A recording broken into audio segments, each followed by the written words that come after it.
പേരാമ്പ്രയിൽ കോൺഗ്രസ് പ്രവർത്തകർ പോലീസിനെ ആക്രമിക്കുന്ന ദൃശ്യങ്ങൾ പുറത്ത്. പോലീസിനു നേരെ സ്ഫോടക വസ്തു എറിയുന്നതും പൊട്ടുന്നതും ദൃശ്യങ്ങളിൽ കാണാം. ലാത്തി ഉപയോഗിച്ച് പോലീസിനെ മർദ്ദിക്കുന്നതും വ്യക്തമാണ്. പ്രവർത്തകർ പ്രകടനത്തിനെത്തിയത് വലിയ കല്ലുകളുമായെന്നതും ദൃശ്യങ്ങളിൽ വ്യക്തം. പൊളിഞ്ഞത് അക്രമം നടത്തിയിട്ടില്ലെന്ന DCC പ്രസിഡന്റിന്റെ വാദമാണ്.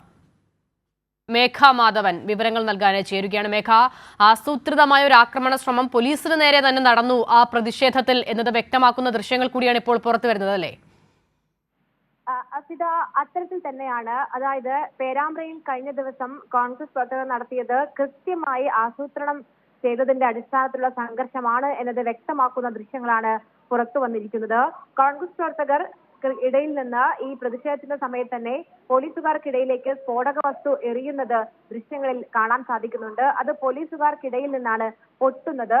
അതിന് പിന്നാലെ പോലീസുകാർ കുതറി ഓടുന്നതും ദൃശ്യങ്ങളിൽ വ്യക്തമാണ്. പോലീസിന്റെ ലാത്തി ഉപയോഗിച്ച് തന്നെ ഈ പോലീസിനെ പ്രവർത്തകർ മർദ്ദിക്കുന്നുണ്ട്. വലിയ കല്ലുകൾ കൈകളിൽ പിടിച്ചാണ് പ്രവർത്തകർ എത്തിയത്.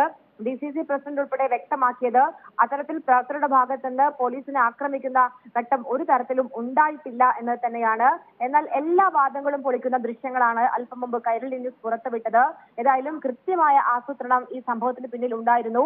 കാരണം പേരാമ്പ്രയിൽ നിന്ന് മാത്രമല്ല, ജില്ലയ്ക്ക് അകത്ത് തന്നെ നിരവധി ഇടങ്ങളിൽ നിന്ന ആളുകളാണ് ഈ പ്രതിഷേധത്തിലേക്ക് എത്തിയത്. എന്തിനാണ് ഒരു ഹർത്താൽ അനുകൂല പ്രകടനത്തിൽ ഇത്രയും അധികം ആളുകളെ പങ്കെടുപ്പിക്കാൻ കോൺഗ്രസ് തീരുമാനിച്ചത് എന്നത് വ്യക്തമാക്കുന്നത് കൃത്യമായ ആസൂത്രണത്തിന്റെ ഭാഗമായിരുന്നു ഈ സംഘർഷം എന്നതാണ്. ശരി, മേഘ മാധവനാണ് വിവരങ്ങൾ നൽകിയത്.